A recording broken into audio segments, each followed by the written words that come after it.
Oke, Assalamualaikum warahmatullahi wabarakatuh. Kembali lagi bersama saya Ibu Wiwin. Pada hari ini kita akan melanjutkan materi kita tentang katabolisme. Nah, katabolisme ini merupakan salah satu pembahasan dari materi besar metabolisme. Oke, materi ini dipelajari di kelas 12 semester ganjil. Nah, sekarang kita lihat pengertian dari katabolisme karbohidrat. Katabolisme karbohidrat di dalam tubuh itu berlangsung melalui proses respirasi seluler. Artinya respirasi atau proses pernapasan yang terjadi di dalam sel. Nah, respirasi sel ini berlangsung di dalam mitokondria. Respirasi sel ini merupakan salah satu bentuk proses katabolisme yang menguraikan senyawa organik kompleks menjadi senyawa-senyawa sederhana dengan mengeluarkan sejumlah energi. Oke, kita lihat. Nah, bagaimana bentuk mitokondria dan apa saja bagian-bagiannya seperti yang terlihat di sini.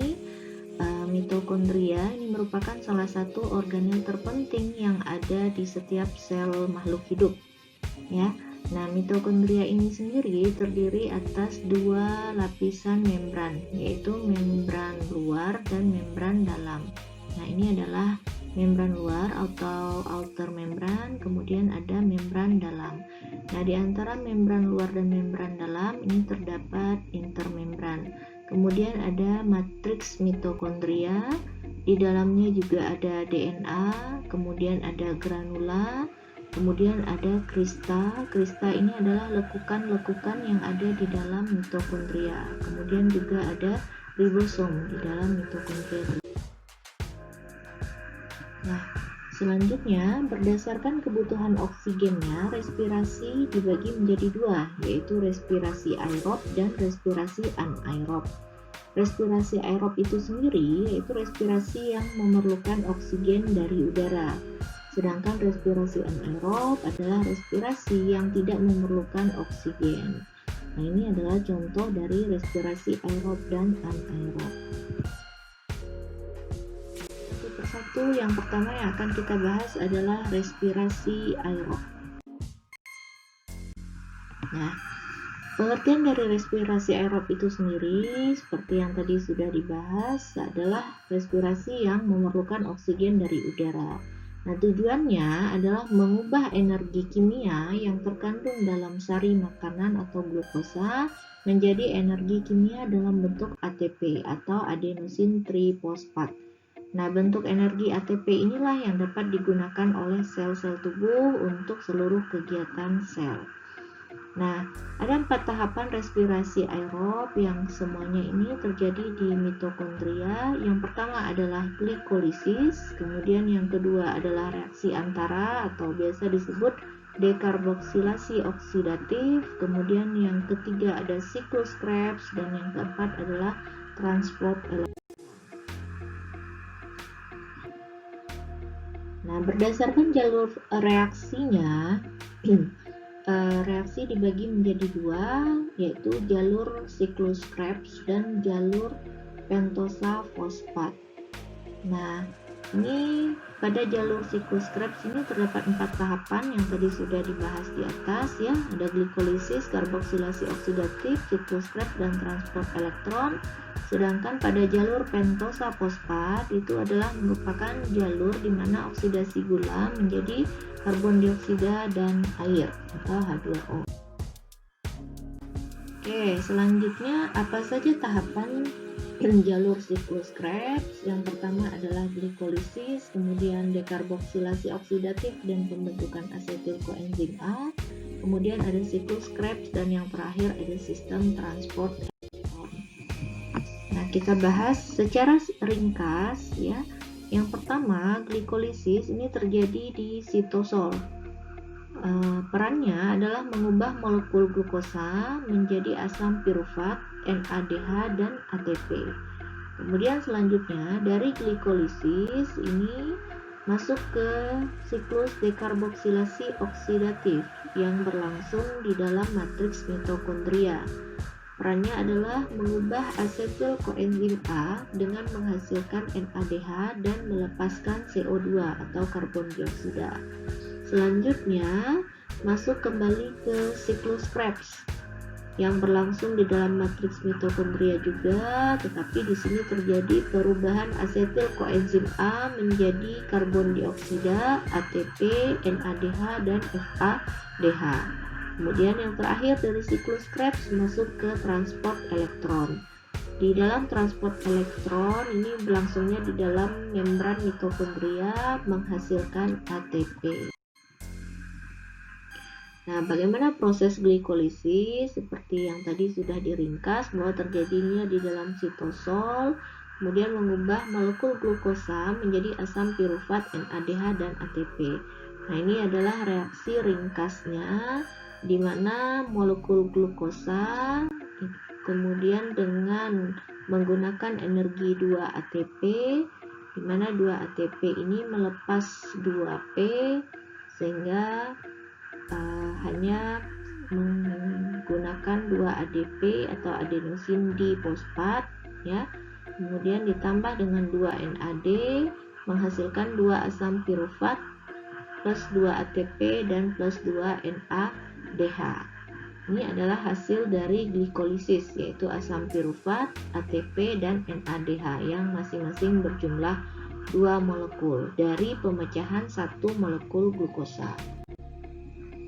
Selanjutnya, bagaimana proses dekarboksilasi oksidatif? Nah, asam pirufat tadi yang sudah dihasilkan di sitosol melalui proses glikolisis ini akan masuk ke dalam matriks mitokondria.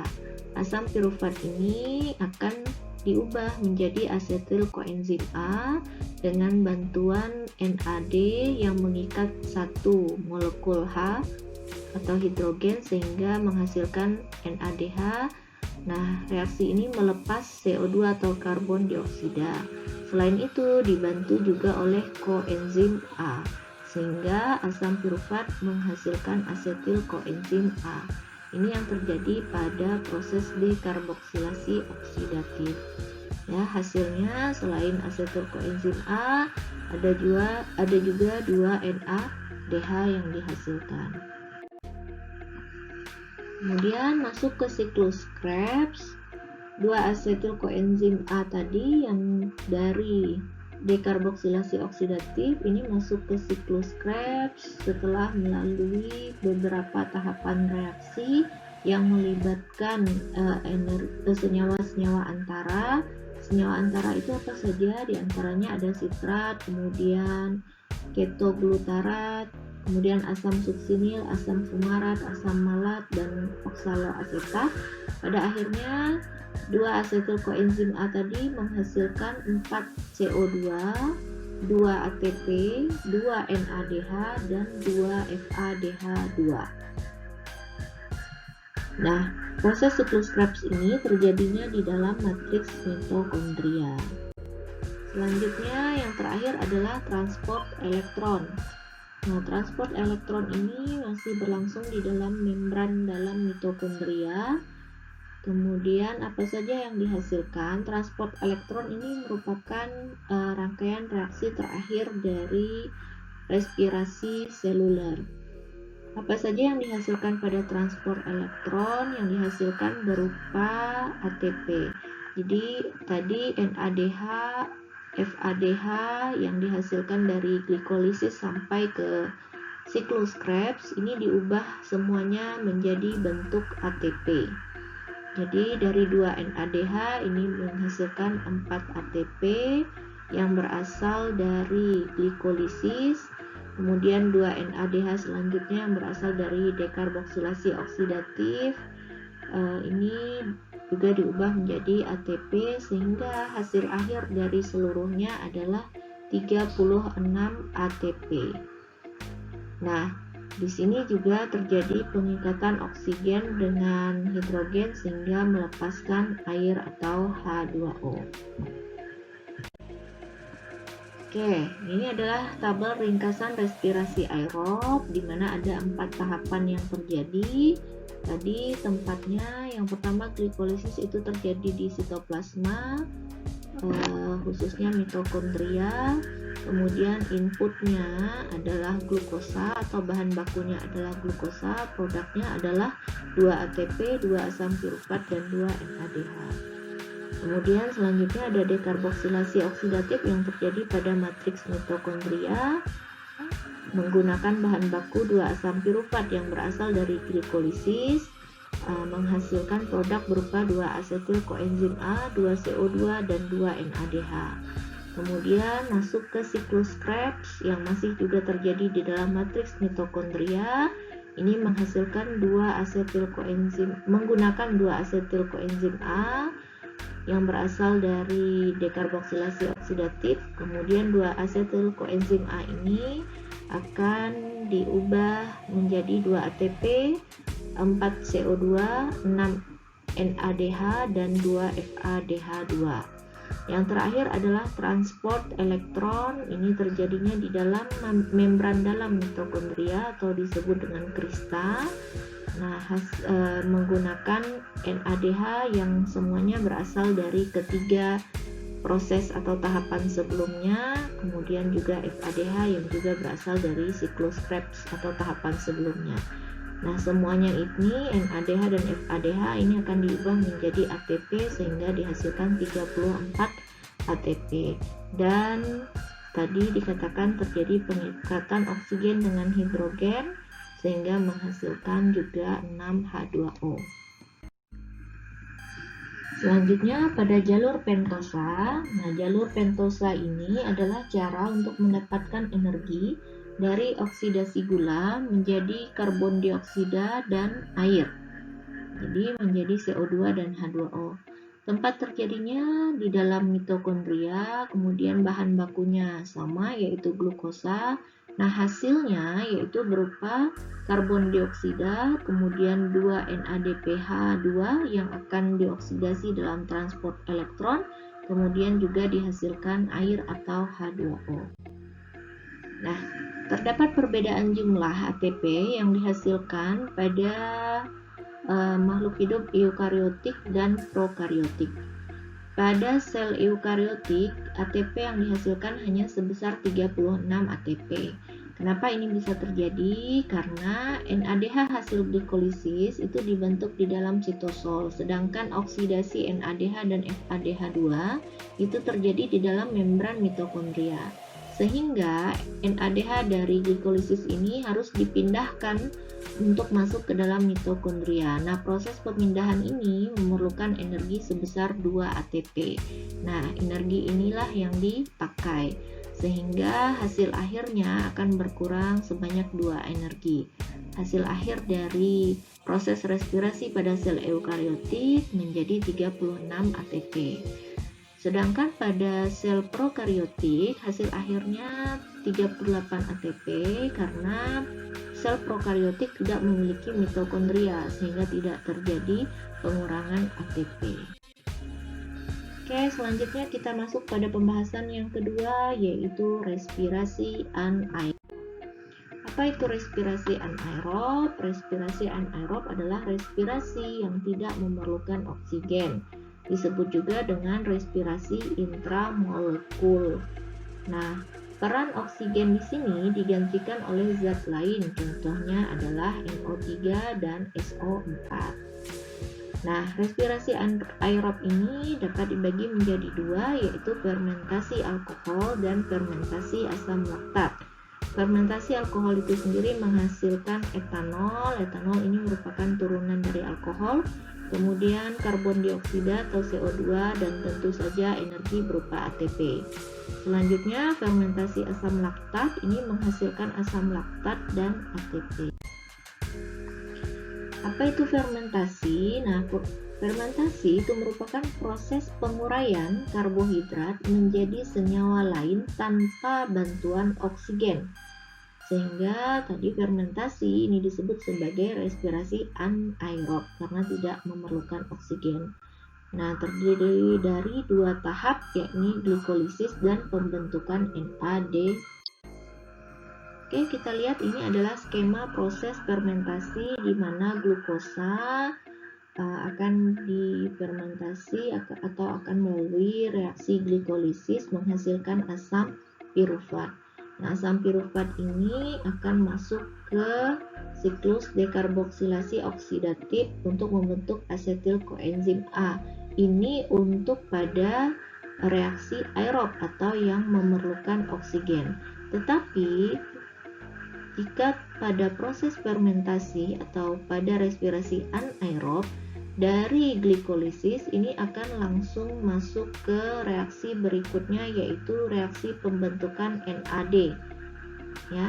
Nah, sehingga asam pirufat ini tidak masuk ke dekarboksilasi oksidatif tetapi langsung membentuk atau berikatan dan membentuk NAD sehingga dihasilkan asam laktat. Selanjutnya, nah ini untuk yang fermentasi asam laktat. Selain itu, untuk yang fermentasi alkohol, asam pirufat tadi ya akan membentuk asetaldehid. Pada proses ini dihasilkan CO2. Kemudian asetaldehid ini akan membentuk etanol. Nah, pada bagian ini dihasilkan NAD+ dari NADH yang kehilangan hidrogennya. Selanjutnya, nah ini ringkasan dari fermentasi alkohol. Bahan bakunya berupa asam pirufat, terjadi pada khamir atau yeast, yaitu organisme Saccharomyces cerevisiae. Ya, ini merupakan salah satu jamur yang berperan pada proses fermentasi alkohol. Kemudian hasilnya yaitu berupa etanol, CO2, dan ATP. Selanjutnya ini juga disebut sebagai peragian atau proses alkoholisasi. Sedangkan fermentasi asam laktat, bahan bakunya sama berupa asam pirufat yang berasal dari glikolisis, kemudian hasilnya berupa asam laktat dan ATP, dan ini terjadi pada sel-sel otot. Nah, perlu diketahui bahwa ketika tubuh melakukan pekerjaan yang berat atau aktivitas yang berat, maka tubuh pasti akan memerlukan banyak sekali ATP. Nah, kebutuhan ATP tersebut itu dibantu pemenuhannya dengan terjadinya proses fermentasi asam laktat. Nah, ini terjadi pada sel-sel otot. Nah, fermentasi asam laktat ini adalah merupakan salah satu cara tercepat untuk mendapatkan ATP. Namun ATP yang dihasilkan jumlahnya sangat sedikit, hanya 2 ATP dari pemecahan 1 molekul glukosa. Nah, akibat dari proses fermentasi asam laktat ini adalah menumpuknya asam laktat yang bersifat racun bagi tubuh. Asam laktat ini akan dibuang dalam atau bersamaan dengan urin. Nah, bagaimana prosesnya ketika seseorang, contohnya misalnya ketika seseorang melakukan olahraga, maka tubuh memerlukan banyak sekali energi. Nah, kebutuhan energi itu selain dipenuhi dengan respirasi seluler aerob, juga dipenuhi melalui respirasi anaerob, yaitu fermentasi asam laktat. Nah, karena telah banyak dihasilkan energi, hasil sampingnya dari proses fermentasi ini adalah asam laktat yang menumpuk pada sel-sel otot. Nah, inilah yang menyebabkan kenapa ketika kita melakukan olahraga atau melakukan aktivitas berat, maka setelahnya badan kita akan terasa capek atau merasa pegal-pegal. Nah, capek atau pegal-pegal itu adalah penumpukan dari asam laktat yang ada pada sel-sel otot. Nah, ini bisa berkurang atau hilang dengan sendirinya ketika kita beristirahat, sehingga asam-asam laktat itu akan terbawa oleh darah dan disaring di dalam ginjal serta dibuang melalui urin. Oke, nah ini adalah perbandingan dari respirasi aerob dan respirasi anaerob. Yang pertama tentu saja respirasi aerob, yaitu respirasi yang membutuhkan oksigen, tempat terjadinya pada sitoplasma dan mitokondria. Kemudian di sini terjadi proses pemecahan glukosa secara sempurna sehingga menjadi karbon dioksida dan uap air, menghasilkan 38 ATP. Ini untuk organisme prokaryotik, sedangkan untuk organisme eukaryotiknya dihasilkan 36 ATP. Kemudian hidrogen yang dibebaskan bergabung dengan oksigen membentuk H2O atau air. Keberlanjutannya tanpa batas. Nah, reaksinya adalah seperti ini. C6H12O6 atau glukosa ini akan berikatan dengan oksigen membentuk karbon dioksida, uap air, dan 38 ATP. Sedangkan respirasi anaerob ini adalah respirasi yang tidak membutuhkan oksigen, kemudian tempat reaksi terjadi pada sitoplasma, tidak sempurna memecahkan glukosa menjadi CO2 dan H2O karena reaksinya sangat singkat. ATP yang dihasilkan juga terbatas, hanya sebesar 2 ATP. Kemudian hidrogen yang dibebaskan bergabung dengan produk antara, yaitu asam piruvat atau asetaldehid membentuk asam laktat dan etanol. Nah, keberlanjutannya jangka pendek. Reaksinya ada dua, yaitu pada fermentasi asam laktat dan yang kedua adalah fermentasi alkohol. Baik, sampai di sini dulu penjelasan untuk hari ini. Terima kasih atas perhatiannya. Saya ucapkan sampai bertemu di video selanjutnya. Wabillahi taufiq wal hidayah. Wassalamualaikum warahmatullahi wabarakatuh.